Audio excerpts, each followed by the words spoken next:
চালাই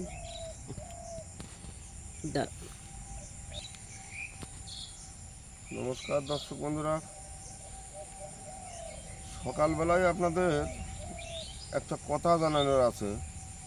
অনেকেই জানে, অনেকেই জানে না। এই বর্ষার সময় বেশিরভাগ যে কোনো আমই হাতে পেতে পেতে পড়ে যায়।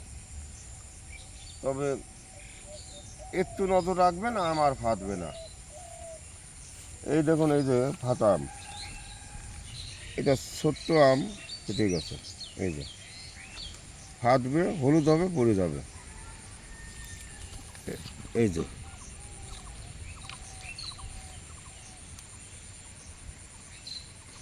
এইরকম ফাটলে আর আম গাছে থাকবেই না, আস্তে আস্তে ফাটতে ফাটতে আপনার সবই ফাটবে। তবে এবার কি করবেন, এর ওই একটাই ওষুধ আছে। আর এখানে আর একটা সমস্যা আছে, এই যে মাছি, এই যে মাছি, এই মাছিটা বসলে ফুটো করবে আর আমগুলি নষ্ট করবে। এই আমটা যেমন নষ্ট করে ফেলেছে। আর এখানে দেখা যাচ্ছে এই যে মাছি, এখানে মাছি মাছি দেখা যাচ্ছে, এই যে এই আমটার উপরে ঘুরছে। এই সোনালি রঙের মাছি, এই যে ওই যে আম ফুটো করছে।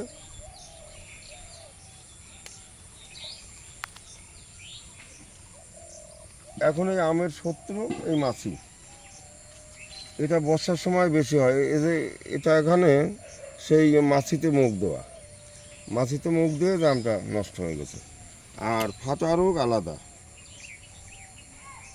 এই যে মাছি, এখানে এই মাছি কিন্তু বসছিল ফুটো করার জন্যে।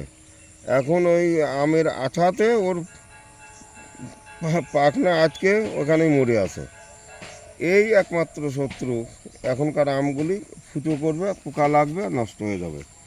আর হাতার ওষুধ একটাই,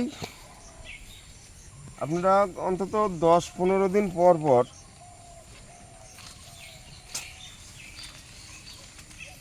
10-15 দিন পর পর বোরন স্প্রে করবেন। বোরন পাউডার ধরনের ওষুধ, ওটা ওই 1 লিটার জলে 2 গ্রাম গুলিয়ে সম্পূর্ণ আমে যাতে পড়ে সেইভাবে স্প্রে করবেন, তাহলেই আম ফাটবে না। আর এই মাছির জন্যে এর তো কোনো ওষুধ আমরা দেখি না। ওর একটা ফাঁদই দেখা যায়, সেই ফাঁদ যদি জোগাড় করা সম্ভব হয় তাহলে পরে একটু উৎপাত কমবে। আমি এ পর্যন্ত এই দেখুন, এই যে মাছি, আজকেও বেশ কিছু পড়ছে, তারপরেও আমার আম নষ্ট করে ফেলছে। এই যে মাছি, এই যে কী পরিমাণ আছে।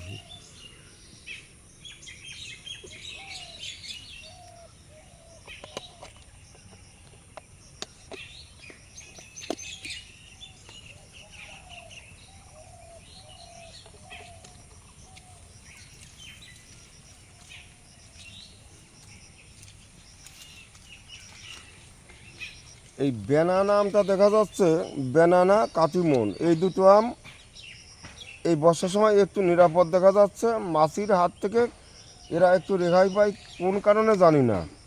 এই আমের ব্যানানা বা ওই কাটিমনের চোঁচা শক্ত কিনা, যার কারণে এই দুটো আমি দেখছি পোকাটা কম লাগে। এই দেখুন, আমার এই ব্যানানা আমগুলো, এগুলো কিন্তু ঠিক আছে, কিন্তু এখনকার এই যত 12 মেসে বা দোফলা আমগুলি, সেগুলি বেরোনোর পর পরই মাছিতে নষ্ট করছে।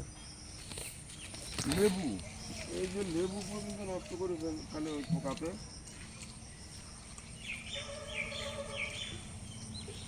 তবে এবার লেবুতে যেন গতবার খুব ফুটো করেছিল, এবার লেবুটা একটু কম ফুটো করছে। এই যে মোসাম্বি, সিকিম মোসাম্বি, ভিয়েতনাম মালটা, পাঞ্জাব মালটা, মিশরীয় মালটা, সব কিছুই মানে গতবার ফুটো করেছিল, এবার একটু ফুটোটা কম হচ্ছে দেখা যাচ্ছে।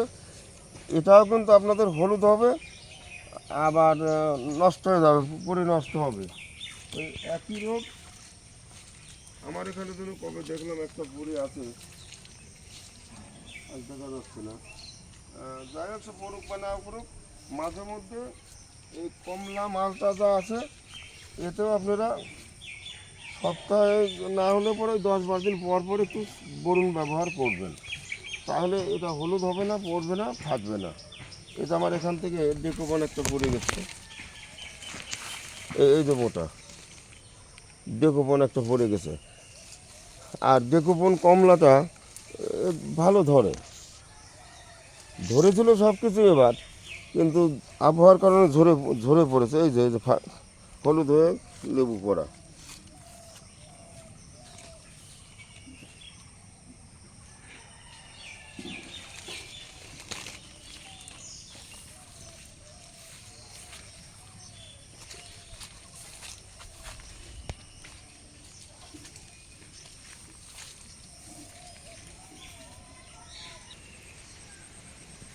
দর্শক বন্ধুরা, ভিডিওটা যদি ভালো লাগে আগাগোড়া দেখতে থাকবেন, আর অবশ্যই যারা নতুন তারা চ্যানেলটি সাবস্ক্রাইব করবেন, শেয়ার করবেন।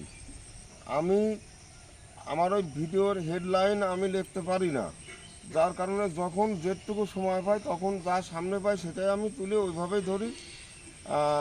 যাদের একটু কিছু জানার ইচ্ছে, শেখার ইচ্ছে, বা কিছু দেখার ইচ্ছে, সব কিছুই আমার এই ভিডিওর মাধ্যমে পাবেন।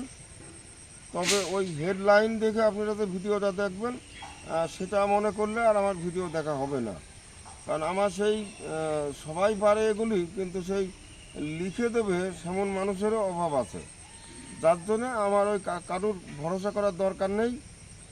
যখন একটু সময় পাচ্ছি, সামনে যা মনে হচ্ছে এটা মানুষের সামনে তুলে ধরার দরকার, সেটা তুলে ধরছি। ভিডিওটা দেখতে থাকবেন, অবশ্যই কিছু জানতে পারবেন। তা আমার মনে হয় এই যে ফল ফেটে পড়ে যাওয়া আর ফল হলুদ হয়ে পড়া আর এই মাছিতে নষ্ট করা, এটা মারাত্মক একটা রোগ। এটুকু আপনাদের সবারই জানার দরকার। ভিডিওটা আগাগোড়া দেখলে সব কিছু জানতে পারবেন। আজ এটুকুই, নমস্কার।